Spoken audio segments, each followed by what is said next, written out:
What is up, fam? So I've been feeling kinda down lately and I decided I need a friend to help me out in these tough times. And you know, who could be better than the hairball shell from the Prophecy dungeon? It's just so cute and fuzzy and sweet and like the perfect little buddy. Sad part, it's tied to one of the toughest things you can do in the game, and that's soloing a dungeon. Oh my god, I'm not looking forward to this. But hey, now that the Solar 3.0 Titan is just broken as all hell, we're going to use it to get that shell as quick as possible. And to whoever stole my antidepressants, I hope you're happy now that I'm doing this crap.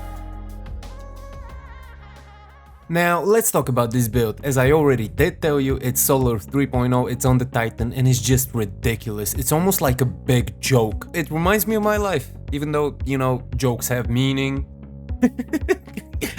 Yo, let's move on. For this build to work, you need to make sure you pick the throwing hammer, also known as the bonk aspects. First we have So Invictus, or please keep me alive, god damn it, please. Roaring Flames, also known as oh my god, I need to keep this active at all times. Ember of Booties for more scorch. Ember of Bonk, give me buff. That way every powered melee we do will give us the radiant buff. In Bonk we trust. Ember of Chard, this is pretty much a flex pick and you can do whatever you want. And Ember of oh my god, thank you for keeping me alive again, you're the best. That way our radiant and restoration effects will last longer. As for the super, we're going with the spin to win one because, well, you got a big hammer and you get to spin around, it's fun. And on top of that, it did get buffed recently, so spin to win, my guy. Let's move on to the equipment, baby. For exotics, you can use two things, either the Flaming Skull, and yes, I know it's called the Laurel Splendor Helm, but come on, you look like Ghost Rider when you wear it, so it's the Flaming Skull, okay? We use that for survivability because it will keep us alive and, well, you always want that when you're doing something solo. Now, if you feel like you're doing pretty fine with the Flaming Skull, you can use Synthoceps for more damage. I did for most of my runs, so, you know, it's kind of a toss-up. Also, a nice to have is the Lion Ramparts for one section of this dungeon. For the weapons, we're going to use the Wither Horde for the entire dungeon. It just makes everything a lot easier. I'm also going to use a shotgun with Trench Barrel. I did try one with 1-2 punch, but it actually turns out that it does decrease your powered melee damage, which is really not what we're looking for. And for the heavy slot, we are going to use the Storm Chaser because it's a linear fusion rifle that does the most damage out of all of the linears. Also bring a machine gun for the first encounter because that will make it a lot easier too. And we are off to the races. So what do we do with the first encounter? Naturally, we're going to skip it with this really easy skip where you just need to use a sword. If you have something with Eager Edge, it will be really helpful too. All you need to do is jump up on that first ball that you see, get into the crevice, start swinging your sword around, then you will see the boss arena and you just gotta jump to it. And we are now up to the Phalanx Echo. So how do we beat this guy? Well, I have tried it before on my Warlock before all of the crazy stuff got added into the game, and honestly, it was such a pain back then. But now with the Bonk Titan, it's just so much easier and it makes the encounter actually pretty enjoyable because there's a lot of enemies in it. But with the LMG, you can shoot down the knights from a distance and you can make sure you get the modes that you need, and you just gotta go and deposit them in the correct slots. So I was doing them one by one, but there is a way for you to dupe these, and on subsequent runs I've tried it and it works. You just gotta catch the correct height and it's just kind of a pain. So you can try to learn it if you want to do a solo flawless, but for this one I was just doing a solo, so you know, try to get damage on the boss. That's what I was thinking. What can be a contributing factor for you wanting to pull your hair out is the fact that the boss can boop you off the map. And you know, it happened to me like 3 times and I was thinking, you know how they say people are 75% water?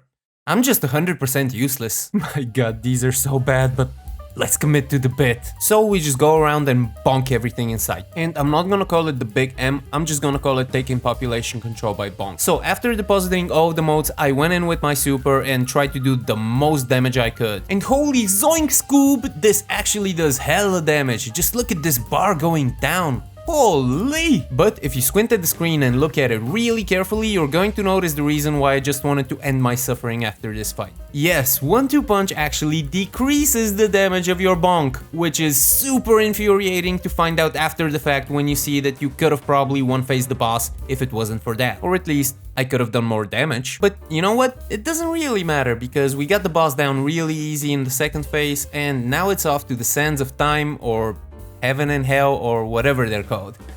Let's go to the dunes, baby. It's really simple, but it is a little bit annoying because it's a bit of downtime in the dungeon that is not that fun, because all you're doing is you're looking for taken blights to take out in groups of 3. Bonk here, bonk there, bonk everywhere, and boom, we are on to the next encounter.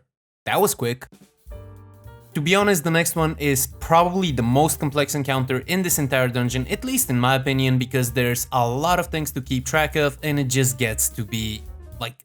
it gets to be a lot, bro. First, you gotta take out 2 taken hobgoblins who just snipe at your head top and they have no remorse, just want to turn you into a pack and put you in the census data. This is the encounter where you should switch to a linear fusion rifle to make everything easier for yourself. So I decided to focus them first. Persona non grata, that's what these guys are. Once they get murked, the knights will spawn and that will give us the opportunity to get the motes we need. But of course, you gotta pay attention to yet another thing, and this time is the location of Toland on the walls, because that will tell you where you need to deposit. In this encounter I decided, screw the Centoceps, let's go with the Flaming Skull, just because it will give me more survivability and, you know, make things a lot easier for me. And you know what? It did work wonders. It was fairly simple with the lore release, just to run through everything, bonk, bonk, bonk, bonk. Oh wait, did I forget to say bonk? All of this would generate you sunspots, which would keep you healthy, which would give you more opportunities to, you know, complete your objective. After you repeat this 6 times, you will have the opportunity to take down the 2 bosses that await at the end of the encounter. Sadly, my disk space was running out and I did not check what I was doing before I started recording, so I've missed that boss part, but trust me, it's easy. And you know what? If you ask me, we did deserve an easy boss encounter, because what is next is the worst Destiny has to offer. Ladies and gentlemen, Rainbow Road.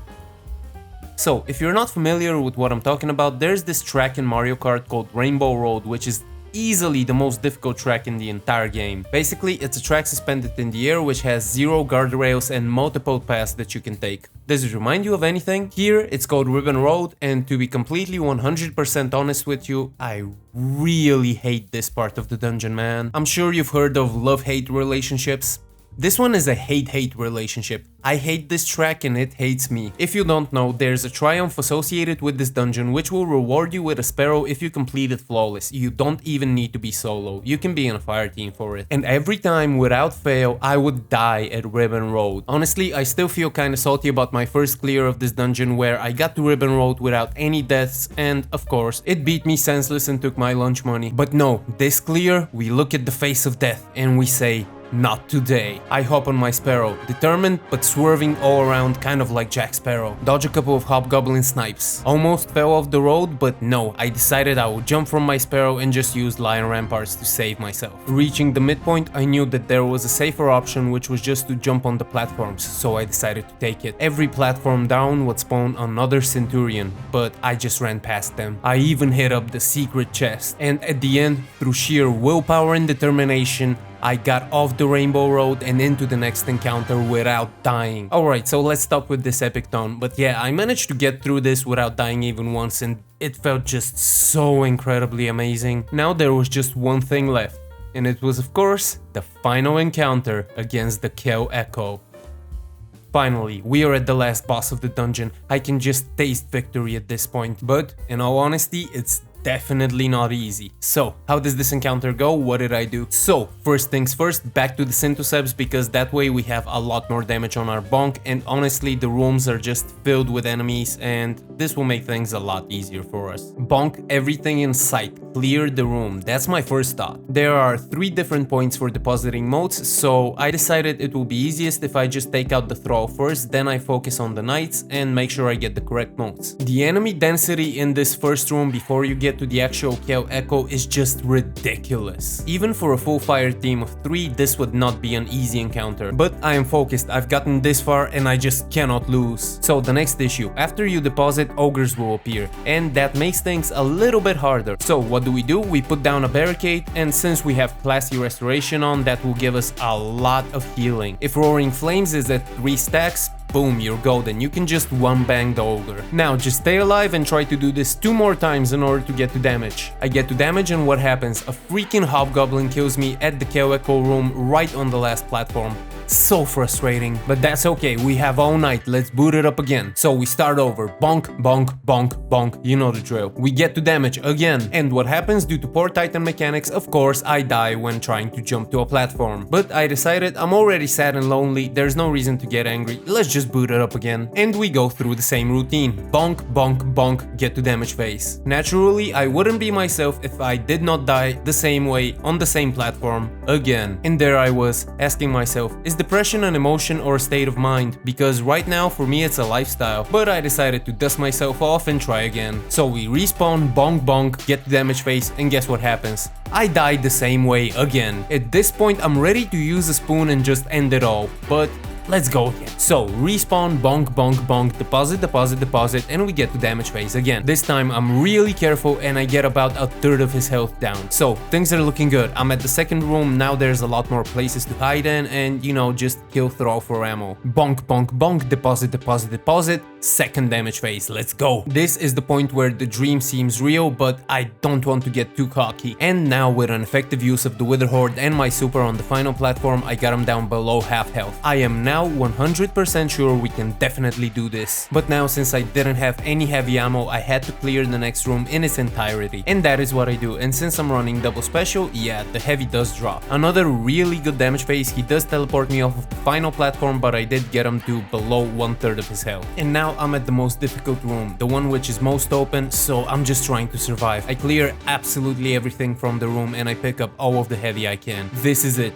The final stretch, the final damage phase. I put down a couple of real good Wither Horde shots, but I'm not taking any chances. I'm taking out the hobgoblins first. These sniping sons of bitches are not going to be the end of me this time. I even do get teleported while behind cover, but this does not rock my confidence. I have them at the ropes already. Lay down a couple of shots on the final platform and boom! Freaking got it! It definitely was not easy, but I got my triumph and my ghost shell. Now I have a little buddy who will help me through the tough times, finally. Life is now just a little bit brighter now that I have a friend on my side. But in all honesty, with all jokes aside, this is a really fun experience and I definitely recommend you try it. I'm sure you can get this triumph for yourself. And with all of that out of the way, please make sure to like, share and subscribe if you enjoyed the content. I'll see you next time, Guardian.